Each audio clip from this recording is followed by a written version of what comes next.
Hello and welcome to today's Astranti Financial Training video. Today's video is for those of you about to sit the SBL exam in June. And it's a nice video today. What we're going to be doing is going through the industry pack that we've put together for you. It's going to run up to be about an hour long. And basically, I'm going to be walking you through the industry pack, pulling out all the important points. And the reason why we put it together, the reason why we think it's worth an hour of your time before you sit the exam, is you're going to come out of this exam feeling a lot more, pardon me, not quite yet. You're going to be coming out of this video, I should say, feeling a lot more confident about the industry itself of veterinary services. So when you do go into the exam, you're going to be thinking, actually, I can approach this exam as though I am working in a real world environment. You're going to have some ideas that you will have taken from the real world that you can perhaps bring in to your answers. And hopefully you're just going to be feeling a lot more confident about the whole thing. So that being said, let's get going and take a quick look at what we will be looking at in today's video. So here we go. These are the chapters on screen. Firstly, what to expect from this analysis. Then we're going to be looking at a broader history and the services and products connected to the industry of veterinary services. We're then going to be looking at the customer groups and how they're marketed to, before moving on to the operations, the supply chain and the tech. We're then looking at those connected with the organizations, the staff, the HR team, the stakeholders, any ethical issues that can be expected to find in the industry, and CSR. Then we're looking at key competitors, any other competitors, before finally finishing off with legal and the economic and industry stats. Now, for those of you that have watched the pre-scene videos, you'll be seeing here that basically what we're going to be covering is kind of the real world version of what we saw in the pre-scene. So hopefully you can see the value of taking an hour out of your revision time to watch this video so you can start connecting the dots. Because remember, ACCA will have based their pre-scene on the real world, okay? So hopefully what we'll see here is some examples, some further knowledge. They're just going to give you that extra inch, that cutting edge when it comes to take the exam. Okay, what we're going to do now is get cracking. Now, the first page is all about what this analysis is all about, and I think I've covered that by just telling you that really it's about trying to give you as much confidence as possible, because you're going to have knowledge about the types of scenarios that may be given to you in your exam, and you're going to have some real world knowledge of what real world companies are doing. So hopefully you can bring that into your answer. And all this information is based on the real world. It's taken from the internet, journals and magazines to give you up-to-date, relevant, contextual information about the pre-scene industry. So, like we said, it's not like you have to go through, make notes, analyze every line, remember it all. You just have to watch this video once through and you'll be coming out of it feeling a lot more confident and knowledgeable. Okay, let's get cracking with the real world stuff then. Okay, so what we're going to be looking at first off is the history connected to the industry. So I'm just going to scroll down here. Let's get the history on screen. So veterinary practices date back to 3000 BC. Hopefully the industry has moved on a little bit since then.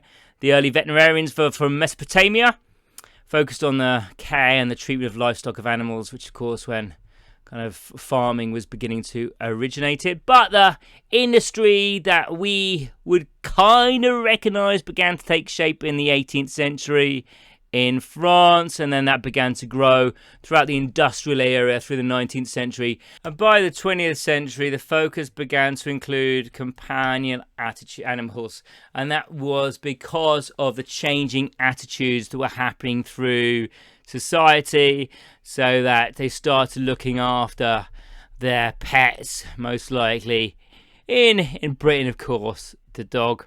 And that's where the word, or the phrase, the saying, man's best friend originates from, because people began to see animals as kind of members of a family unit. And if you remember in the pre-scene, there was also suggesting there was a changing demographic for people to start spending even more money on their pets because they were beginning to feel more like animals were part of their family unit. Then in the 21st century, of course, there's been advancements in medical technology, diagnostics and treatment methods. And the rise of pet ownership has driven demand for veterinary services. And we know that's going to continue to happen in the case study as well. That's the prediction. And that's transformed small private practices into larger, more corporate structures. And then that growth has been accompanied by increased specialization within the field, including areas such as oncology, cardiology, and orthopedics for animals. And again, these are all things that we've touched on. So you can see basically what's happening in the real world was beginning to develop into the Praecene 2. So then we've got the industry life cycle starting in the late 18th century with the establishment of the veterinary schools. Then we've got growth throughout the 19th and 20th centuries because of the expansion of veterinary services to what we'd call pets, companion animals, and advances in medical technologies. And then we've got maturity.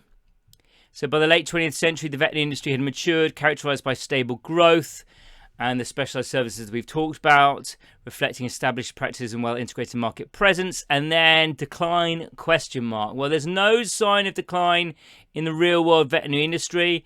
Instead, there's ongoing growth driven by increasing pet ownership, continuous advancements in veterinary medicine, and expanding services. And that's exactly what we've seen in the Praecene 2. We've seen a lot of growth in the industry, but that growth sees no real signs of abating, and in fact that growth has continued, what it is expected to continue. And the issue for us was, how can we take advantage of that growth, seeing as our own growth had began to slow down, to stabilize, to go backwards. So the industry itself is in fine fettle. It's more about how we're taking advantage of it. Okay, and then you can see here we've got the advantage of the application to the Praecene, and we can see here that PVS parallels the transformative trends in veterinary industry, going from the smaller focus on small scale clinic operations to sophisticated entities. We know we're the 5th largest veterinary organisation in Ireland. So let's move down to the real world services and products, starting with products. Well, we've got prescription medicine, which we talked about in the Praecene, where vets prescribe medications to treat illnesses, diseases, etc. to animals, and they can be filled at the clinic themselves, or the clients can take the prescriptions that have been written by vets and perhaps have them purchased from online pharmacies where they're cheaper. Again, an issue we found in the Praecene. Non-prescription medicine. So this is things like I talked about, flea and tick treatments, vitamins and supplements, things that don't need to be provided by the vets because they are over the counter. But again, they can be sold for profit in the veterinary practices. But again, they can be purchased from other places, perhaps more cheaply.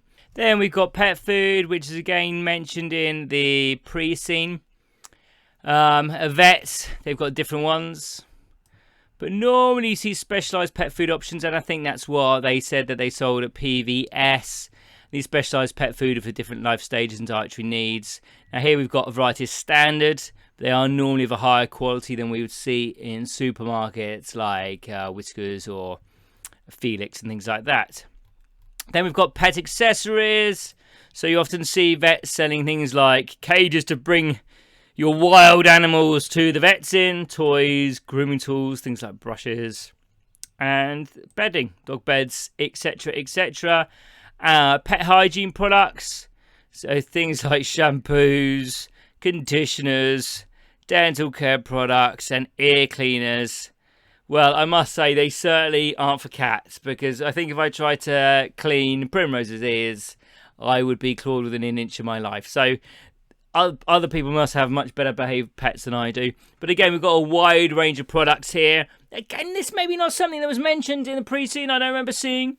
And then pet health monitoring devices, again, something I don't remember seeing. So activity trackers, it's ridiculous, isn't it? Health monitors to make sure that pets are staying in peak physical condition so we can monitor their morning runs. again, things that I mentioned in the pre-scene. So again, possible ideas we could have for diversification products for PVS. Then we've got their services. So annual vaccinations. We talked about this quite a lot in the pre-scene. This is preventative pet care. And that depends on what the animals are, what species they are, how old they are. Primrose example, as I mentioned, has vaccinations every year, and I get a text from the vets to bring her in, and they perform a wellness check at the same time. Diagnoses of health conditions. So these things like x-rays and ultrasound to identify any health problems. So had some cats that needed their mouths x-rayed to check if their teeth were okay, that kind of stuff. Then the medical treatments themselves. So, for example, just take that idea through the x-rays of the teeth. Then the medical treatment might be okay to put the animal under anaesthetic and remove the problem teeth. So that would be the actual medical treatment.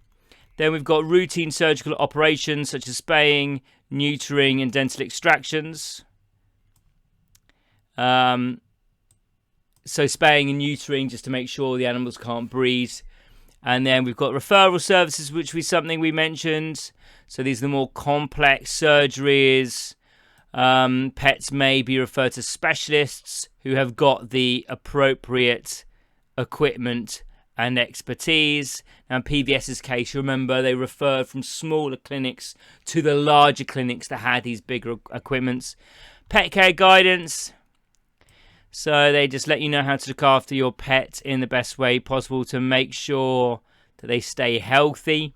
So, for example, I'm often given advice on how to make sure Primrose stays within her ideal weight. So her weight changes quite a lot throughout the year. And so they always say, oh, she's put on a few kilograms, or not kilograms probably, a few grams since this time last year. Just got to watch that. Then I had to put Primrose on a diet. And then the telehealth service is something we mentioned, wasn't it? The practices that offer now remote consultations via phone, web chat or video. And of course, that means that you're able to provide more flexible care for your clients. And that's something that we mentioned that PVS could do. And then also healthcare plans is something we talked about a lot, something that PVS were carrying out successfully. Healthcare plans that spread the cost of preventative care over several months, making regular care more available. What new products that are being introduced? Wearable health monitoring devices, so activity levels and heart rate, and then those levels get beeped to your app, so your mobile app, so you know that... or the vets know that there's a problem they need to intervene in. Advanced diagnostic tools, so in-clinic MRI and CT scanners, providing detailed imagery for accurate and early diagnosis of complex conditions. Sustainable and eco-friendly products, so biodegradable pet waste bags, sustainably sourced pet food, and eco-friendly grooming items. So again, if you remember, sustainability was a big issue we talked about in the pre-scene. So we never thought about relating the products that we're selling to sustainability, did we? And then pet health apps, and digital platforms. So like appointment scheduling, vaccination reminders, and health record storage, telehealth services. And all of this enhances client engagement and streamline clinics operations. Something I mentioned I get these texts sent to me to remind me when to put the flea treatment on, when to take Primrose to the vet, warnings that we're entering into tick season, so make sure to treat, all that kind of stuff. Just kind of increases my loyalty to the practice.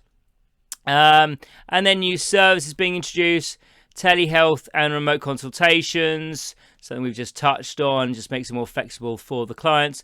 Personalized medicine. So this is treatments that are tailored to individual pets' genetic and health profiles in order to improve treatment effectiveness and pet health outcomes.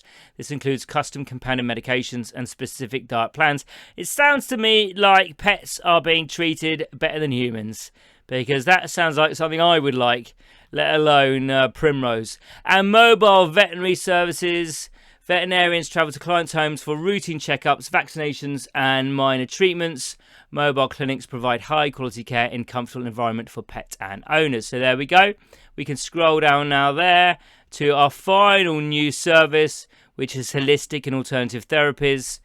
Services such as acupuncture, where we know PVS provided that, chiropractic care, and herbal medicine complement traditional treatments. These therapies offer additional options for managing chronic conditions and pain relief. So this is something we talked about offering as kind of premium service organization. What are the extra services that we can sell to clients, to market to clients, to show that we're differentiators? And now we can drop down to our next category, which is product and service ranges of competitors. So we can see in this section that the range of products and services that a veterinary business offers significantly influences its competitive position, its brand value, and financial health. So the approaches strategically that veterinary organizations take are shaped by the size they are, the resources they have, and the demographic and psychographic characteristics of their client base. So large chains leverage their scale and offer extensive and advanced services because small clinics simply can't. So instead, small clinics focus on personalized care and community engagement.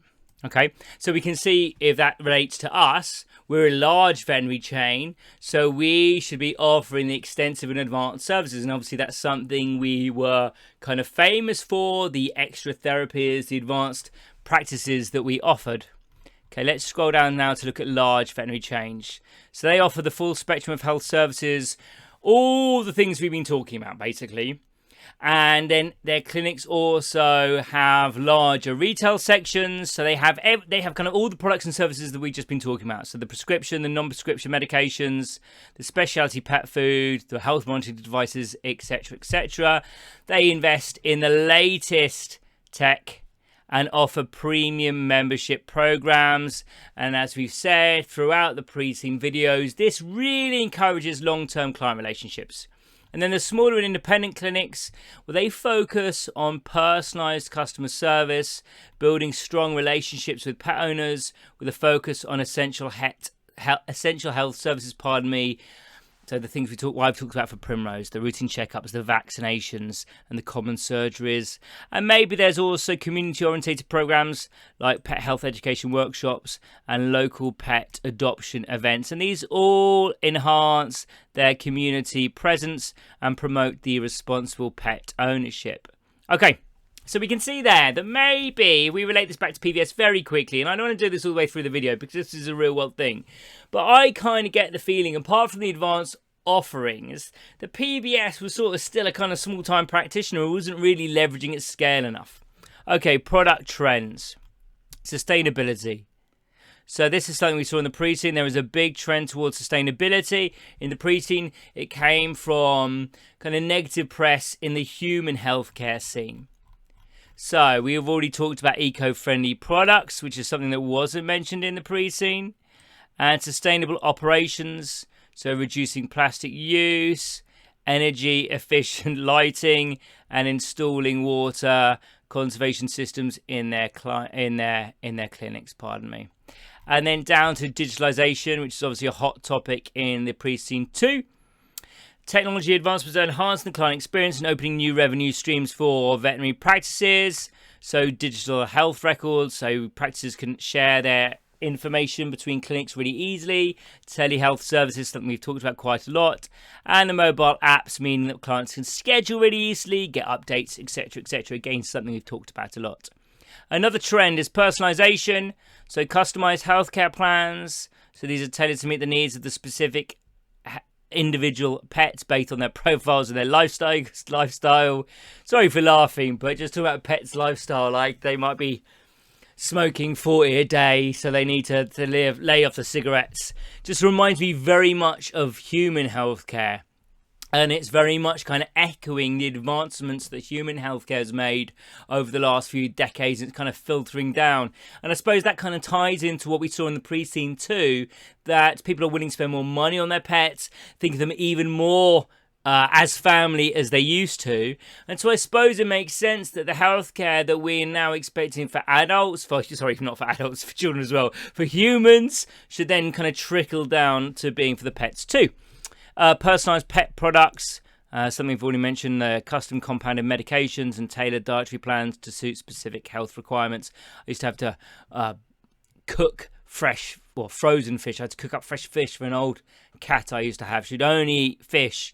Then I used to have it put a specific medication in. Now that specific medication wasn't custom compounded for her, but the dietary plan was like she can only eat fish. Well, now the advancements being made, there'll be a special kind of nutrient put together food for that cat, and the medication would be made specifically for them too. And client engagement is improved through the use of data analytics to provide personalized communication promotions. Something I've been talking about throughout this video already and throughout the pre-scene. Okay, globalization. So the veterinary industry recognizes the importance of a global approach to operations and services. So international training programs and partnerships with veterinary schools abroad. This enhances skills and knowledge exchange between professionals. Expanding services through the development of online platforms. So services being able to operate internationally. And multilingual support is being created with content and services provided in multiple languages to reach and serve a broader audience. So how does this relate to PVS? Well, we know they already offer a diverse range of products and services. So as I pulled out, PVS can adopt eco-friendly products and sustainable practices too to enhance its brand appeal. Digitalization presents opportunities for PVS, something we've talked about a lot. Telehealth services, mobile apps, improving client convenience, and obviously implementing the digital health records would mean operations would be streamlined.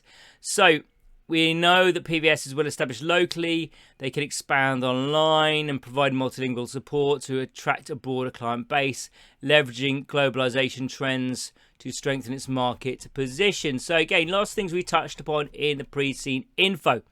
So now we're on to chapter 3, customers and marketing. Okay, well, it makes sense that the first set of customers, the key customers that we're going to be looking at in the veterinary industry are the pet owners, because they're the ones that regularly bring their pets for checkups, vaccinations and treatments.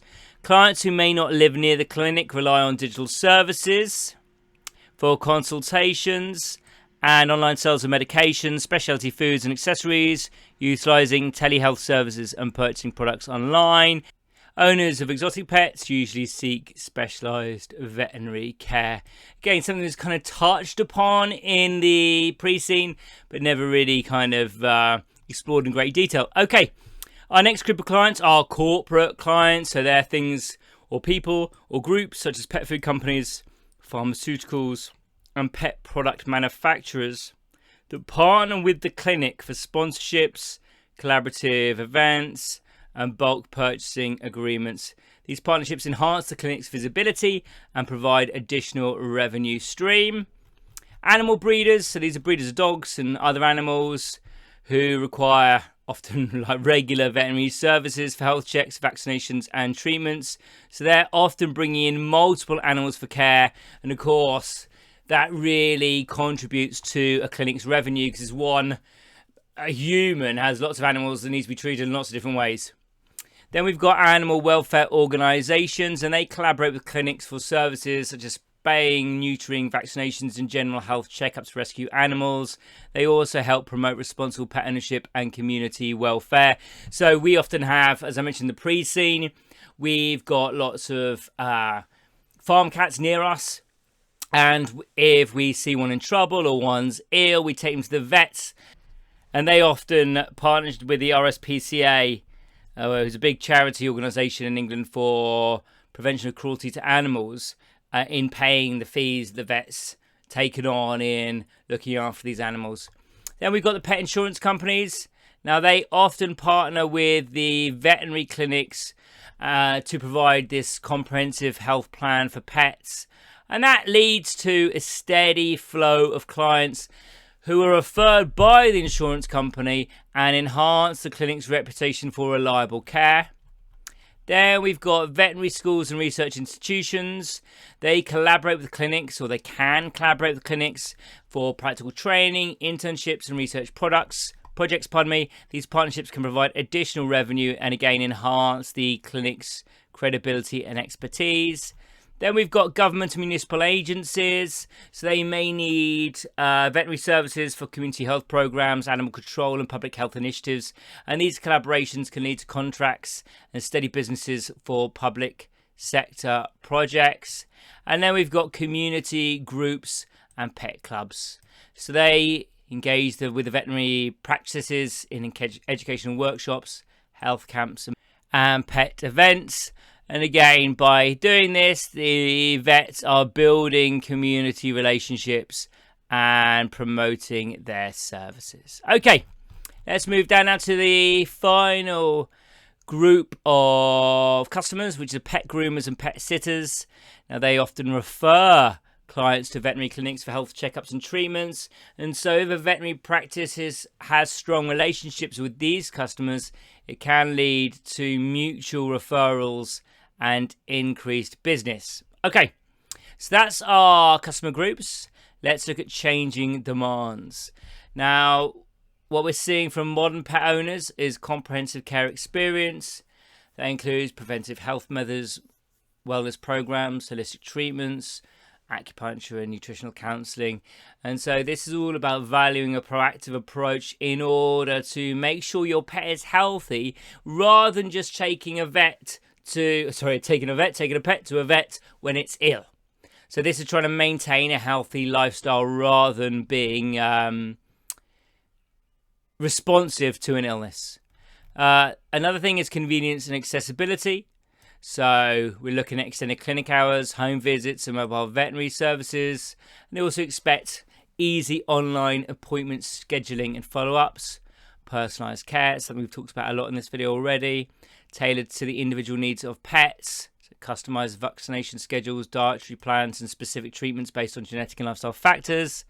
Enhanced technology integration. So this is revolving around diagnostics and treatments. So all the up-to-date tech. Then we've got transparent communication. So this is all about how the clients want to interact with the vets. They want clear and transparent communication. They want to know what their treatment plans are. They want to know what the costs are. They want detailed explanations, and they want updates about their pet's condition and progress.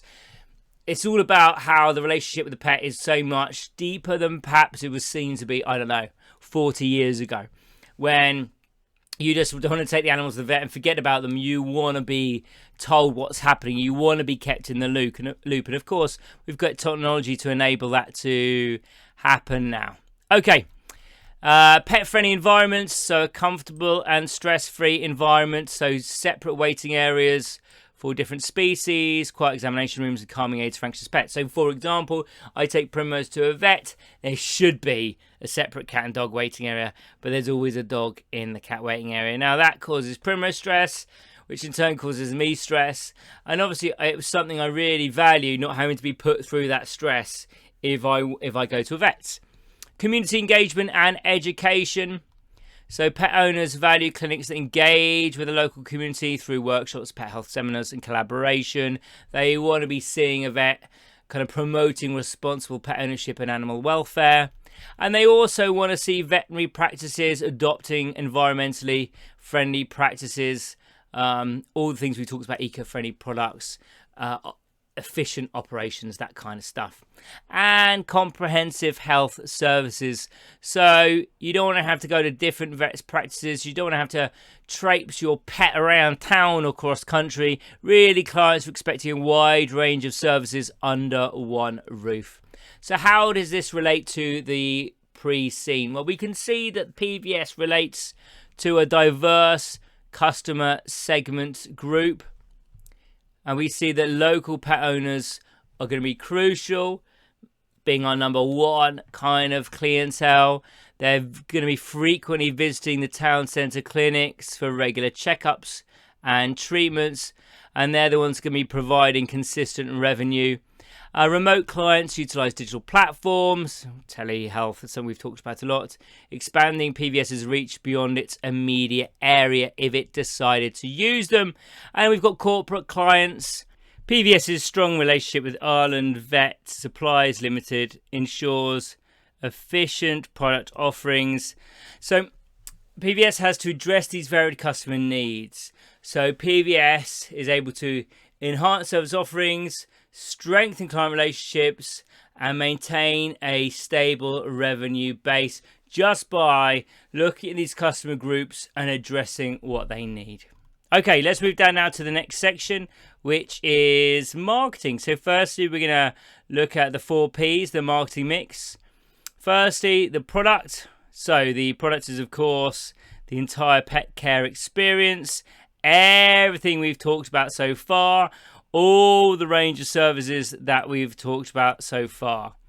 And the pricing, the second P of the 4 Ps. Well, the pricing obviously changes depending on the complexity and the type of service that's provided. So routine services like vaccinations and checkups are priced affordably, but the more specialized the treatment, all the surgeries which require kind of complex knowledge to undertake and equipment, they are all more expensive. Prescription medications and specialty foods reflect their quality and effectiveness. And what clinics have to do is balance between ensuring profitability, but also making sure their services are acceptable to pet owners. And to achieve this, many offer tiered pricing for services and products in addition to healthcare plans that spread the cost of care over time. So the place, well, normally it's delivered at the clinic, where the clients bring their pets or their animals to the clinic.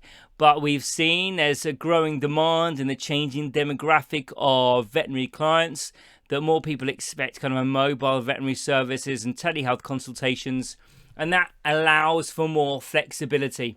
And then clinics also use their websites and online stores to sell products, offer appointment scheduling, and provide telehealth services. That's something we definitely didn't see PVS doing enough of in the pre-scene. And the digital presence is increasingly important for reaching a wider audience. We did touch on a global audience earlier on in this video and providing flexible service options. And then the final P in the 4 Ps is promotion. And there's a number of ways that veterinary practice promotes. So let's have a look at some of them. We'll go through the list here. Community events, which we've talked about. Social media, obviously your Facebooks, your Instagrams, your Twitters. The clinic website, email marketing, just keeping in touch through kind of weekly or monthly newsletters, offering promotional offers at certain times of the year, and local advertising. So how does this tie into the pre-scene? Well, we know something we talked about a lot in the videos that PVS needs to enhance its digital engagement strategies, especially in areas like telehealth, and online customer interactions. And by doing so, PVS will be able to meet the growing demand for convenient on-demand access to veterinary care. Expanding its digital presence could include offering more comprehensive online booking systems, can also develop mobile apps that provide health tracking for pets and facilitate direct communication with veterinarians. And we did see that PVS have a number. One of their best things about them, one of the key offerings for their customers was the excellent town centre locations. And they offer opportunities to expand their retail sections, things like specialty food, custom pet accessories, and personalised care packages. Also, as we saw earlier, kind of sustainable products, something we didn't really touch on in the pre-scene or in the pre-scene videos. And by leveraging PVS's reputation for quality care, these expanded offerings can attract more customers who are seeking premium products for their pets. As we saw in the pre-scene, the clients are looking to spend money on their pets. They're willing to spend more of their, not even disposable income, their income on them. And if they do this, PVS can strengthen its market position, attract a broader client base, and build a lasting relationship with pet owners in Ireland. So now we can move down to the next section, which is Chapter 4 and operations. Okay, so first thing we're going to be looking at here are the methods. And the first method is clinical operations. So obviously what we're focusing on in a veterinary organization is providing medical care to animals. So this involves everything we've been talking about, from appointments right through to offering emergency care. And of course, making sure there are efficient clinical operations is vital for making sure there are really high standards of pet health care, and of course making sure there's smooth workflow within that clinic. And that's especially true when you think about PVS, who are this kind of premium offering, who differentiate themselves through their unique offering in order that employees are happy and knowledgeable and everything goes according to plan. So this is vital for PVS.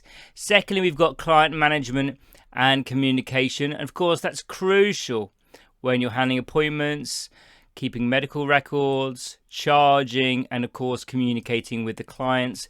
Now, modern veterinary practice uses integrated software in order to manage these client interactions. For example, when they send me text messages to Flea, Primrose, and if there's clear and timely communication with pet owners, of course, clients are going to be happier. That means they're likely to stay, and that means an organization's revenue is likely to grow. And of course, those clients may also make referrals too. Inventory management. So of course, we've talked about the wide range of products that a clinic has to manage. And of course, that includes the drugs that they administer, and efficient inventory management systems track stock levels, make sure drugs aren't out of date, and reorder anything they're low on, ensure that practices remain well stocked and that they can provide the treatments that they're supposed to be treating. And of course that includes supplier management to make sure everything is on time and of course cost effective. Okay, the next element of operation is staff training and development. Now, we saw this is quite a big deal for PVS, especially when we're looking at trying to retain and recruit staff. How can we continuously develop them? And in another factor, it's also really important, is that, of course, what these employees are doing is vitally important. Trying to safeguard, look after animals. So of course it makes sense that there should be continuous training in order to ensure that best practice is always used, the most advanced techniques are always used, the most advanced equipment is always used. And so of course you have to be trained to be able to use that. So of course there needs to be regular training programs, certifications, and workshops to make sure there's high levels of competency and the vet practice provides the best possible care to the pets. Okay, our next element now is facility management. So of course you've got to make sure that clinics are clean, safe and welcoming. Now that's especially true again for PVS who want to differentiate. If the practice isn't clean, if it's falling apart, you're going to go, hold on a minute. If they can't make sure the practice looks nice, how well are they going to look after my pet? So it's part of building up that trust and making sure clients have a really nice experience. Community engagement and education is something we've touched on a fair bit through pet health seminars, for example. And of course, they're all promoting responsible pet ownership. And of course, it's also building the profile of the clinic within the local community. And then technology integration. So the integration of technology in veterinary operations includes digital health records, telehealth services, and advanced diagnostic tools. Lots of stuff we've talked about, all of which enhance the accuracy and efficiency of diagnoses, improve client communication, and of course expanding what the practice offers. And of course, by implementing new technology, it can be a key differentiator between you and the competition. So, for example, you might be able to offer a service because of a piece of technology that none of your competitors can. Okay, another element here is sustainability practices, And of course, if you're prioritizing sustainability, it can really appeal to those environmentally conscious clients. And again, set you apart from the competition and be a key differentiator for you. Okay, let's move down now to our second section, which is supply chain. So let's run through these quite quickly. We know we've got our medical supplies. So that's the equipment that administers things like bandages, syringes. It's not the actual pharmaceuticals themselves. That's a different source of supply. Then you've got the diagnostic equipment like x-ray machines. Then you've got the pet food and nutritional products like vitamins. Then you've got the pet accessories and hygiene products, so your kind of extras. Then you've got the tech and software. So that's all the technology that we've been talking about through this video. And the key suppliers in the industry, in medical and pharmaceutical suppliers, people like Zoetis and Merck Animal Health, diagnostic equipment manufacturers, people like IDEX Laboratories, pet food manufacturers, Royal Canin, veterinary supply distributors, Patterson Veterinary, technology providers, Easy Vet, Vestoria, etc., and pet accessory and hygiene product manufacturers, Kong, Pet Safe, etc. So we've got lots of different suppliers to choose from. Obviously at PVS they use one key supplier for their main pharmaceutical and medical supplies, and then different suppliers for all kind of their extras. Okay, tech. Again, we're going to rattle through this quite quickly because I think we've talked about these a fair amount. So we've got our diagnostic technology, things like our x-rays, MRI scans, our telehealth platforms. Now, in the real world, called things such as VetNow and TeleVet, so they're remote consultations and follow-up. We know the benefits of that already.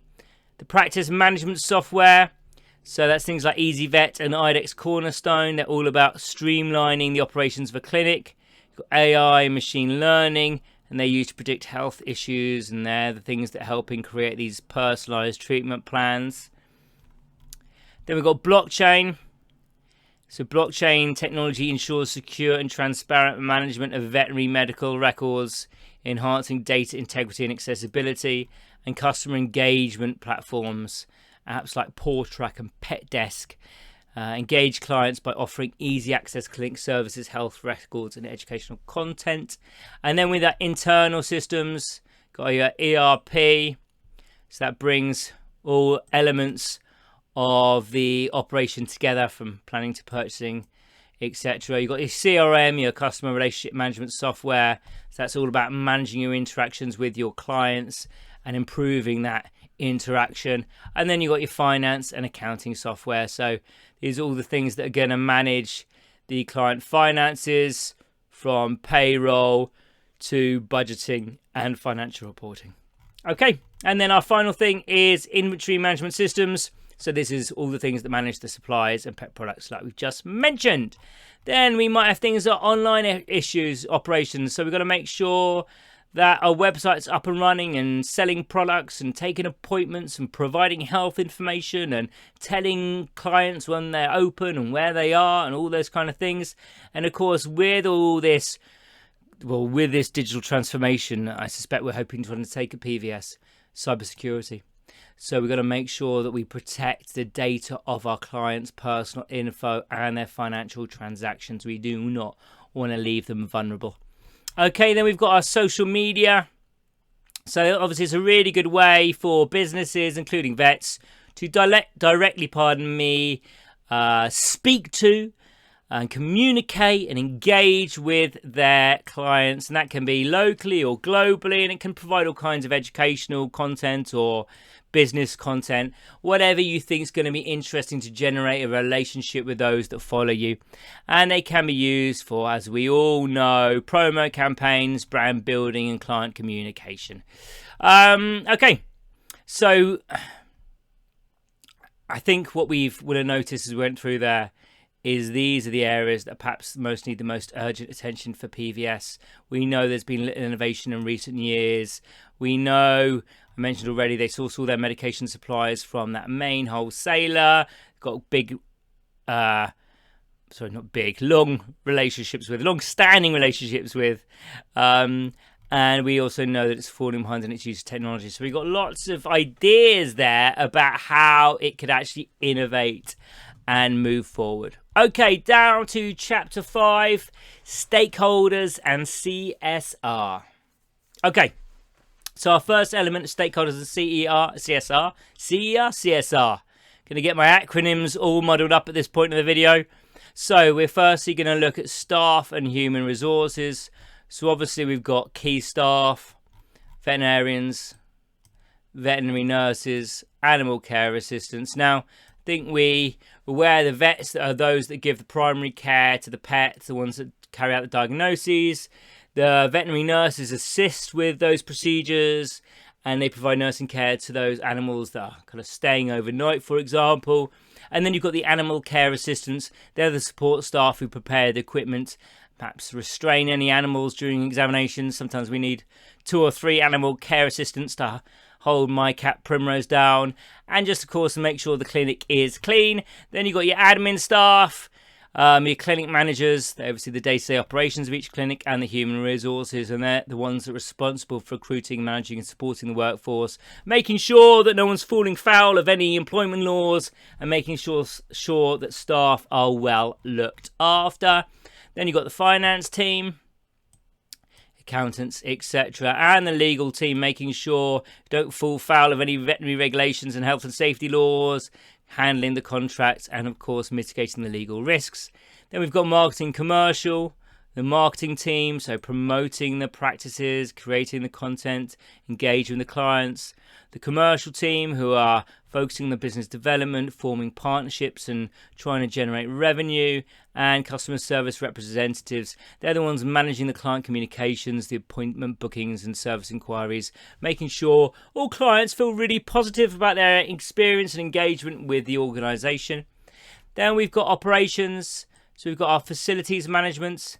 So they're responsible for maintaining and operating their clinics, making sure that the equipment is all broken and that the clinics meet health and safety standards. And the supply chain managers, making sure you get the stocks on time and making sure the relationships with suppliers are well managed and that stocks don't run out. Then you've got tech and IT. So you've got your IT staff who are making sure to maintain the IT infrastructure, and your data analysts who are going to be analysing data for marketing purposes, making sure the operations are running efficiently as possible, and trying to personalise the services to clients to make sure they improve their experience with the organisation. And of course, all those different roles means there's a variety of skills needed. So we've got clinical skills. That's, of course, for those key caregivers. You've got your customer service skills for those that are dealing with your clients, making sure they feel good about their engagement with the organisation. You've got your admin and management skills. That's all the people involved in HR, financial management, your admin, etc. Then you've got your tech and IT skills for managing and maintaining the IT infrastructure, keeping your clients' details safe. And you've got your interpersonal skills.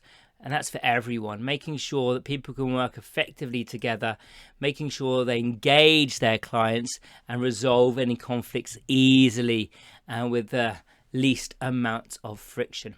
Okay, now let's turn our attention to the employee power and union issues. Well, vet staff often have significant bargaining power, especially in regions that face a shortage of qualified veterinarians, and this has led to increasing demands for better working conditions, fair wages and manageable working hours. Okay, does that ring a bell for anyone that's been through the pre-scene? Of course, veterinary staff are in short supply in Ireland, so that's something to flag there. Many veterinarians and vet nurses are members of professional bodies such as the Ireland Vet Union. Well, of course, this is in Ireland. In England, it is the BVA, which in fact my grandfather used to be president of many years ago, the British Veterinary Association. So they look to make sure that workers are best represented in law. In fact, when my grandfather was president of the union, they made sure that veterinary nurse qualifications had to be a seriously high standard, so that care was increased across the industry. So, application to the pre-scene, we can see that Ireland's PVS relies on a diverse and skilled workforce to deliver high-quality pet care, and the power and influence of unions shouldn't be underestimated in a climate where demand for vets remains high, but supply is low. Well, we flagged that already, didn't we? Okay, so stakeholders and the stock market. So shareholders are critical for stakeholders. Shareholders are obviously deeply involved in the strategic direction and major decision-making process of the business, and their financial interests are aligned with the company's success, ensuring a focus on sustainable growth and profitability. Local communities, well, of course, they're the foundation to veterinary clinics because they are the client base of the local operations. The clinics contribute to local economies by creating jobs and supporting local suppliers. And of course, we've seen that veterinary practices also engage in lots of community outreach. Governments, national and local governments, alongside regulatory bodies like the Chartered College of Vet Professionals or the BVA, play crucial roles. They set the legal and regulatory framework within which clinics operate, impacting various aspects of business from health and safety regulations to professional conduct standards. Of course, it's really important that veterinary practices comply with these regulations. We've got on environmental groups, and of course, rightly, everyone's awareness of environmental issues is becoming, paramount to how everyone operates and how everyone thinks. They're increasingly influential, and that goes for the vet services industry too. Of course, they're advocating for sustainable practices and trying to reduce carbon footprints, I should say. Not trying to reduce pet footprints. Suppose they'd be in the wrong business. Okay, other stakeholders, clients. So we know they're the primary clients of the veterinary clinics. Suppliers, we've talked about those a lot. The employees, we've just talked about those. The professional associations, the BVU. The competitors and the media. So we can see that PVS is operating in a complex ecosystem of stakeholders. So it's got to foster strong community ties, comply with regulatory standards, and address environmental concerns. If it does so, it can enhance the reputation of client loyalty, and making sure they engage with employees and professional associations ensures that staff are skilled and motivated. And if they engage with suppliers, then should mean that the company stays resilient in a dynamic market. And of course, in one of our pre-seed videos, we carried out a Mendelow's matrix to try and locate these various stakeholders in different areas of the matrix. Okay, now we can drop down to ethical issues. Okay, the first thing to think about is bribery and corruption. So they can manifest themselves in various forms within the industry. So it could be improper relationships with suppliers, or perhaps attempts to influence regulatory bodies. Second section of ethical issues is staff treatment. So long working hours and high stress are prevalent in the veterinary industry. A survey by the BVA in 2020 highlighted that 54% of veterinarians in the UK experience work-related stress, with a significant number of considering leaving the profession due to burnout. Ensuring fair wages, reasonable working hours, and mental health support is crucial for maintaining a healthy workforce. Now, that is something that came up a lot in our pre-teen, wasn't it?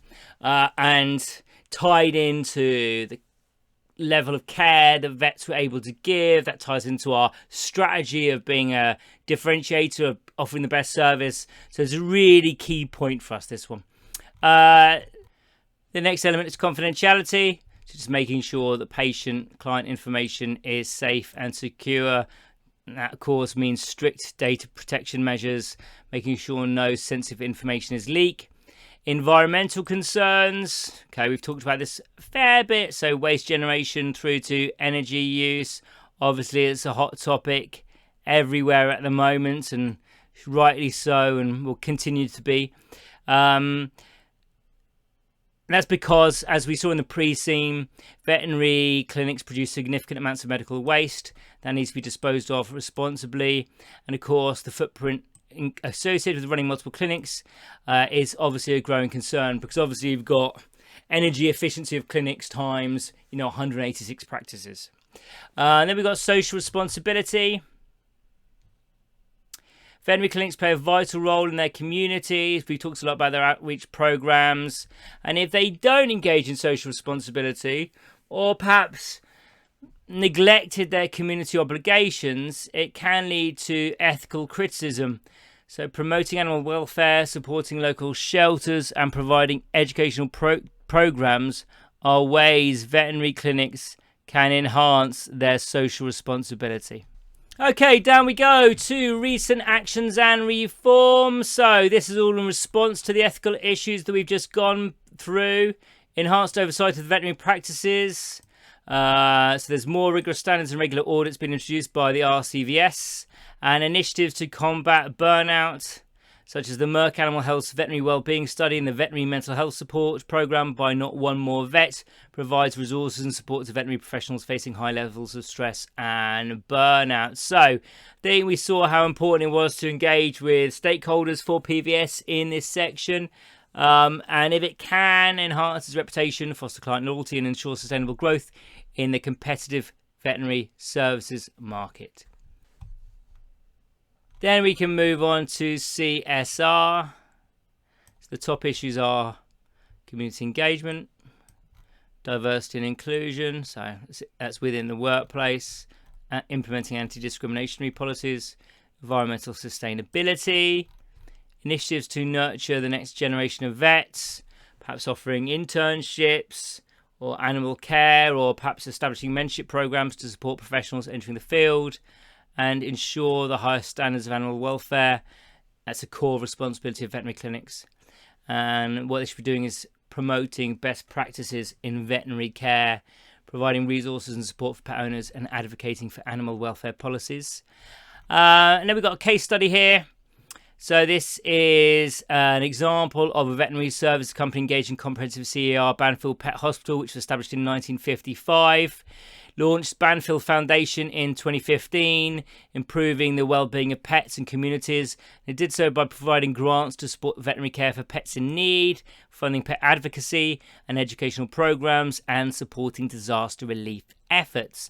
It partners with local non-profits to offer free veterinary services to underserved communities, making sure there's essential care.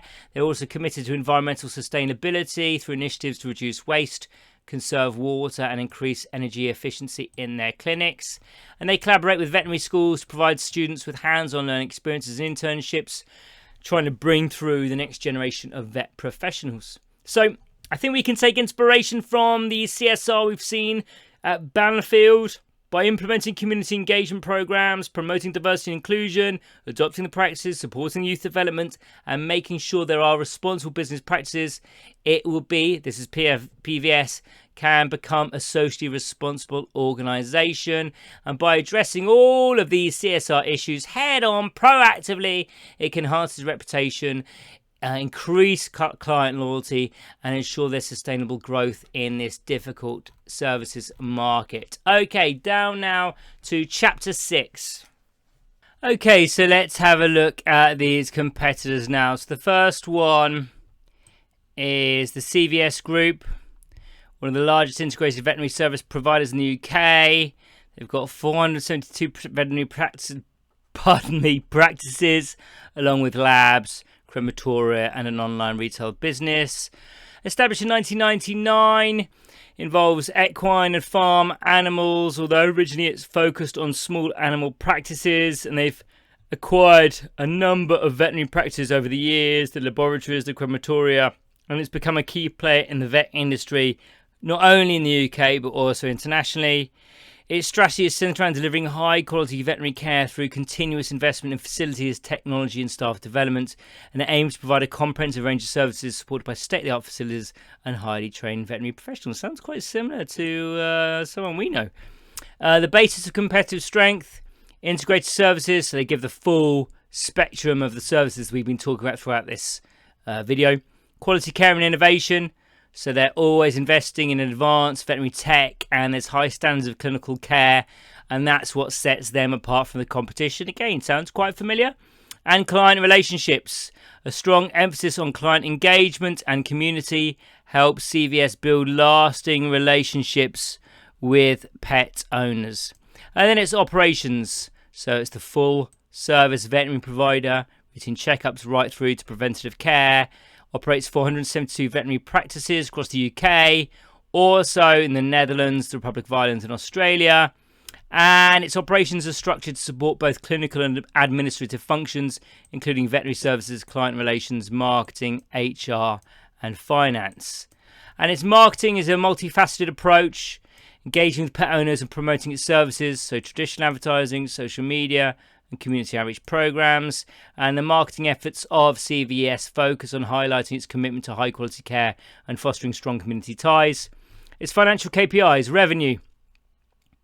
So the revenue for the financial year ending 2023 was 608.3 million, reflecting a 9.8% increase from 2022.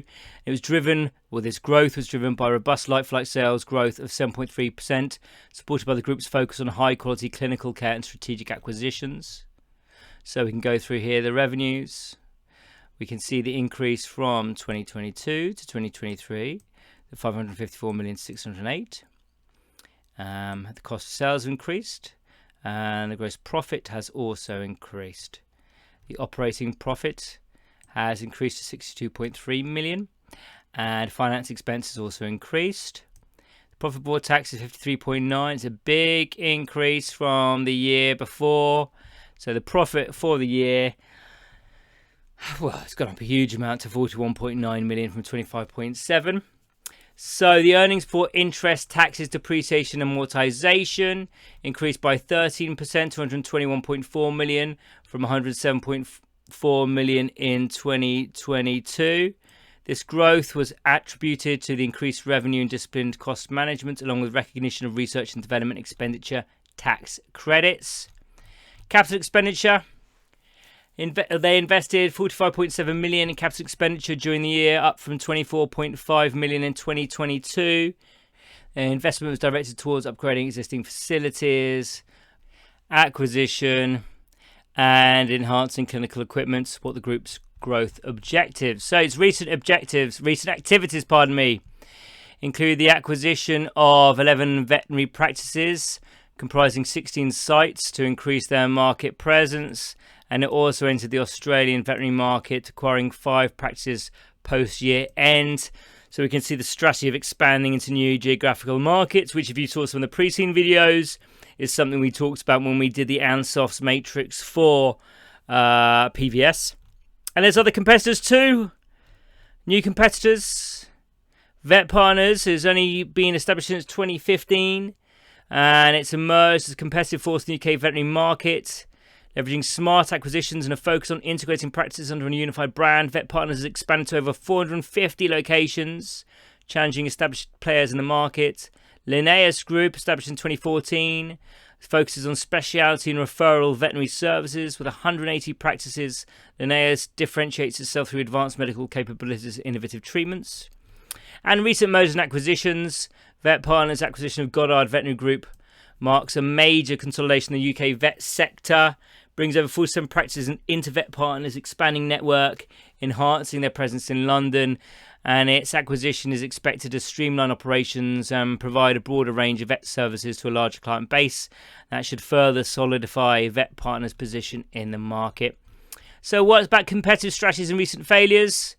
Well, we saw Linnaeus Group has invested heavily in specialty and referral services, but it has alienated this approach more price-sensitive clients. So obviously, we need to be aware of a balanced approach to market segmentation. CVS Group has come under recent regulatory scrutiny over aggressive acquisition practices. Concerns about its monopolistic tendencies pose challenges facing the company to reevaluate its expansion strategy. So maybe PVS can learn from the aggressive acquisition strategies of CVS Group and Vet Partners, who have significantly expanded their networks and market share. So PVS could acquire independent practices to increase its coverage, but just be aware of overexpansion, which can lead to operational inefficiencies and financial strain. Linnaeus Group's investment in advanced veterinary tech underscores the competitive edge that could be gained through innovation, something that PVS should think about, because it could also help streamline operations and improve overall efficiency. And addressing different market segments effectively, as Linnaeus has done with its specialty and referral service, could help PVS cater to a broader client base. offering a mix of premium and affordable services could attract diverse clients and enhance revenue streams. So there we go. Now on to the final chapter, which is industry issues. Okay, so let's have a look at some legal framework. So the veterinary industry in the UK is regulated by the Royal College of Veterinary Surgeons. That sets the standards of professional conduct. Veterinary practices then have to comply with their code of professional conduct. That covers a wide range of issues from client communication to clinical governance. Data protection laws. Well, practices collect and store vast amounts of personal data from clients and employees, so they have to comply with GDPR. So they have to implement robust data protection measures to safeguard that information. And if they don't comply, that can result in significant fines and damage their practice reputation. You can see I was already reading the word industry regulations here. So we've got veterinary medicines regulations. So the use and prescription of veterinary medicines are tightly regulated under the veterinary medicines regulations. Practices must ensure all medicines are prescribed and dispensed in accordance with the law, including proper record keeping and storage. Animal Welfare Act. In the UK, the Animal Welfare Act 2006 sets the legal framework for the treatment of animals, imposing a duty of care on veterinary practices to make sure animals are well looked after. Industry bodies and their role. So the Royal College of Veterinary Surgeons, the Royal Regulatory Body for Veterinary Surgeons in the UK. They set the standards of veterinary education, practice and professional conduct. And Veterinary Medicines Directorate, the VMD, is responsible for the regulation of veterinary medicines in the UK and makes sure that all veterinary medicines are safe, effective and of high quality. Political importance, public health and national security. So, of course, vets play a really important role making sure that any diseases that can spread from animals to humans are monitored and controlled. So, this things like avian influenza and rabies. Big problems in the beginning of the 2000s in the UK with foot and mouth. And the veterinary body played such a huge role in kind of quelling that problem that really shook the animal industry in England. Effective disease surveillance and response systems supported by veterinary services are crucial for national biosecurity. So governments invest in veterinary infrastructure and regulatory frameworks in order to prevent and manage these outbreaks, in order to make sure populations are safe and secure. Agricultural and economic contributions. Vet services are vital to the agricultural sector, which is a significant component of the UK economy. They ensure the health and productivity of livestock, contributing to food security and economic stability. Policies and subsidies that support veterinary services in rural and agricultural areas are politically important for maintaining a robust agricultural sector. And new and changing legislation. So the vet industry has to adapt to evolving legislation which impacts how services are provided. So, for example, the UK's Animal Welfare Sentences and Recognition of Sentience Act 2021 has significant implications for vet practices because they're aiming to improve animal welfare standards and impose stricter penalties for violations, emphasising the political commitment to animal rights. So the application to the pre-scene basically showing that veterinary practices really have to adhere to these regulations, and actually they play a really significant role in this industry because the importance of this industry. So it's important that PVS aligns with these regulations, aligns with the government and environmental policies, and integrates these practices into its own operations. Okay, now on to economic and industry stats. So the effect of recession on product and market is first. So despite economic fluctuations, the veterinary sector has been resilient in the UK.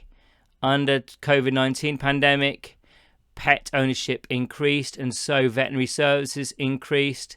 As of 2021, it was estimated that 59% of households own pets, contributing to robust demand for veterinary care. It certainly seems to align with what we've learned in the pre-scene in Ireland. Economic downturns can affect discretionary spending, but pet care often remains a priority for many households. So if there's a recession, households often cut back on things they can do without, but it seems that veterinary care isn't one of those things. And certainly what we read in the pre-scene, the change in ownership, the change in demographic, of pet owners suggests that's become even more of a something you can rely on and strategize on. Workplace challenges and opportunities. Well, we know about the shortage of qualified veterinarians and support staff. Technological advancements. Well, we know it's reshaping the industry because of new advanced diagnostic tools. The global software veterinary market is projected to reach £579 million by 2026. Market consolidation. There's significant consolidation with large groups like the ones we've just seen. CVS expanding through acquisition in order to enhance market presence and operational capabilities. Market overview. So substantial growth over the past decades because of pet ownership and advancements in medicines and rising awareness of animal health and welfare, just like we've seen in Ireland. The increase in pet owners is a major driver of this and all the services the vets provide. Digital transformation is a notable trend within the vet industry, but we're aware that PVS hasn't really aligned itself with this transformation. So how do these last few points apply to the pre-scene? Well, we know that there's significant opportunities for PVS if it integrates itself with technology. It also needs to address the workforce challenges. That's a significant threat and weakness for PVS. Threats because the whole industry is suffering from a shortage. So it's difficult to recruit in the industry, and weakness because PVS itself is having a high turnover of staff. But it's good that there is a robust market, but also be aware competition is high with large groups acquiring lots of independents. So there we go. That is the end of today's video. As I said, it's very brief, very quick, just hopefully broadening your view of the industry, increasing your knowledge, increasing your confidence so that you feel like you're going to go into your exam extra prepared. Thank you so much for watching today and good luck with your exam.